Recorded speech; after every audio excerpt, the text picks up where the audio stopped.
Yo, what is up, everybody? Soresco back again. Another chapter from the story titled Don't Speak of It, written by Sam 1031. Remember to use the links in the description below. Show love to the author, like, comment, and subscribe. Chapter 3. I woke up to the smell of coffee and the last words I heard last night running through my head. The greatest trick the devil ever pulled was convincing the world he doesn't exist. Not entirely sure who coined the phrase, but it was certainly in the Howling Man episode of The Twilight Zone. And if memory serves me correctly, it was used in that movie called The Usual Suspects. Beth interrupted my trip down movie trivia lane by placing a cup of coffee down in front of me on the coffee table.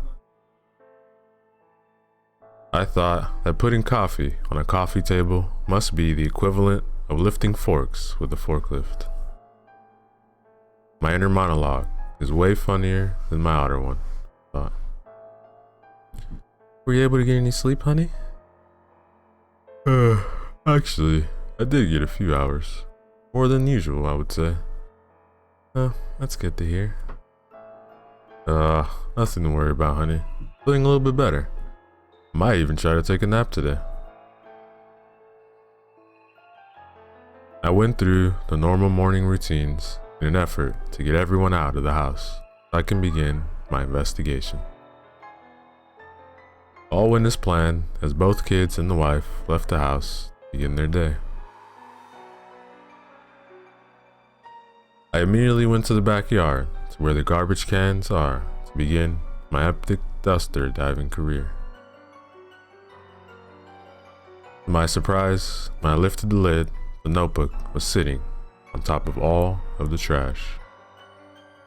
It was neatly placed, right side up, facing me as I lifted the lid. Odd, I thought, but I also was not looking forward to digging through last night's enchilada leftovers either, so I will take this as a win. I went to the spot in the trees where I thought I saw the creature. Even thinking the word creature brought chills up my spine. From what I could tell, it looks like something was moving around in the trees.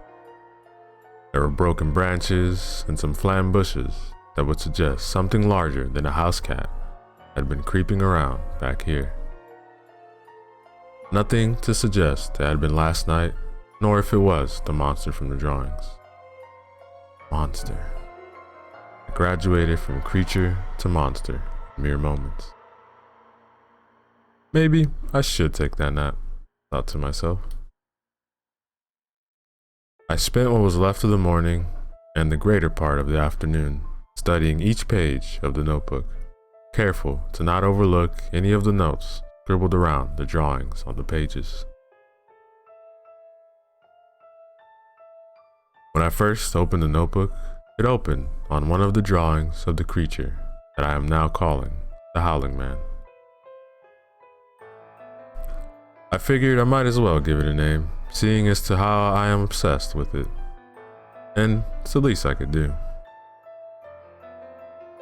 The drawing was one of the more nastier versions of the Howling Man in the notebook.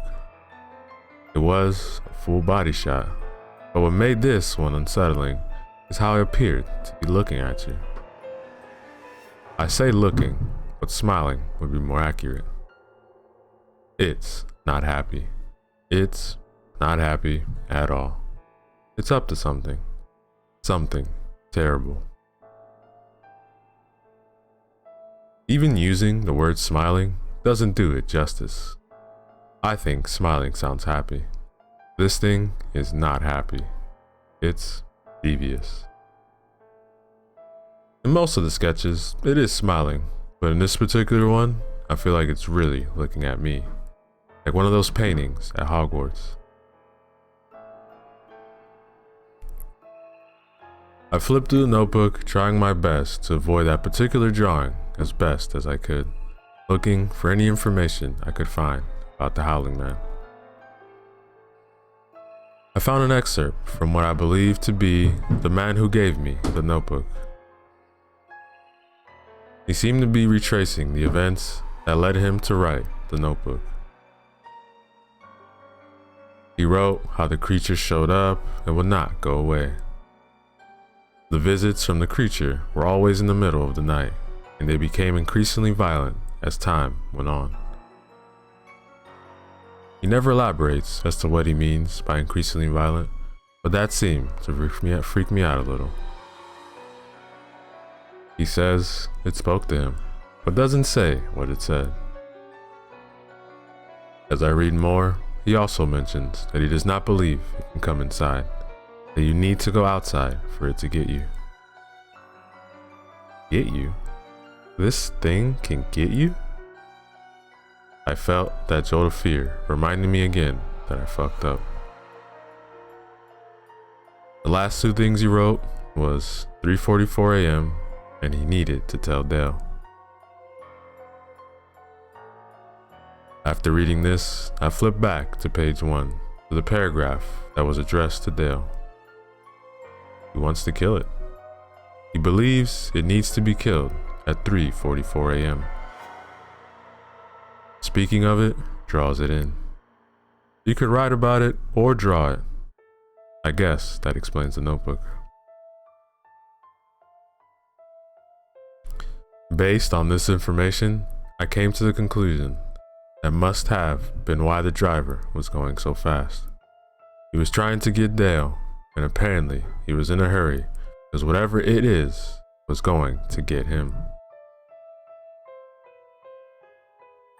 He was running from the Howling Man, or at least had something super important to tell, or rather show Dale about him.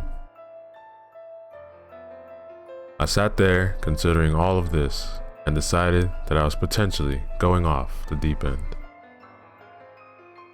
I have allowed this book to infect my thoughts and push me towards insanity. All of this was crazy.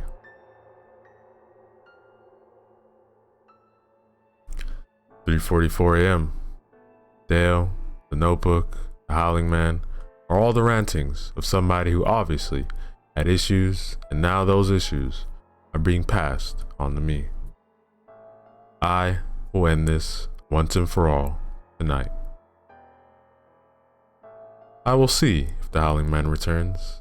If he never shows up, then I will go get help. If he does show up, I will find Dale, deliver the notebook."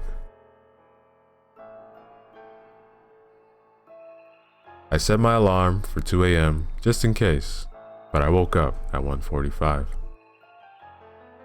I quietly made my way downstairs and reluctantly made my way into the kitchen to look out the window and into the backyard. I stood in front of the sink, staring down at the tile on the floor, nearly frozen with fear. I did not really want to look into the darkness.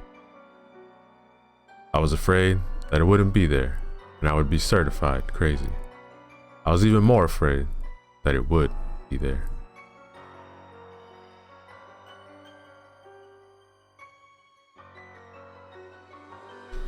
I stood there staring down for what felt like an eternity. My head became heavy as if gravity was pulling it down toward the ground, preventing me from looking out the window. This was not gravity. It was fear that was gripping my head and preventing it from looking. It took everything inside of me to muster the strength to lift my head up. I could feel the weight of fear pushing my head down, preventing me from looking. I pushed back as hard as I could, lifting my head. To my horror, the Howling Man was up against the window, pressing its horrible face against it in the same manner it had the night before. I felt a jolt of fear like a lightning bolt had struck my spine. I staggered backwards against the counter, trying to regain my composure. I could see it now, like really see it. It was worse than any of the drawings could show. Its eyes were solid black and empty. They looked wet as they were shiny from the light reflecting off of them. Its skin was yellowish gray and looked awful. It did not have a nose at all. At least one I could see. It was smiling at me with this horrible grin. Its mouth was oversized and seemed to occupy 2/3 of its face. The sides of its mouth actually passed its eyes, and its teeth were huge and misshapen. Its teeth were not sharp, but they looked like oversized human chompers that were mangled with different sizes ranging from big to huge. Its hair was long and black, and it was hard to tell if it was a male or female. I could see its breath fogging up the window and spit from its grinning mouth dripping down its lips. This thing is real, and it's 3 feet away from me. Just then, it stepped back from the window and motioned for me to come outside. I shook my head violently at it, like, fuck no. It immediately moved back to the window. When it moved, it looked disjointed, like it was under a strobe light, and this only added to the horror of looking at it. It kept staring, smiling at me. "What do you want, huh? What do you want? I know you can speak, so speak." To this, the Howling Man made a clicking sound while shaking his head as if to say it was disappointed in me. The entire time, it never stopped smiling. It finally spoke. "Yes, I can speak. You can speak too. You shouldn't have." Its voice was horrible. I never saw its mouth move or ever break that smile, but I heard it speak. It was almost like it was speaking from inside my head.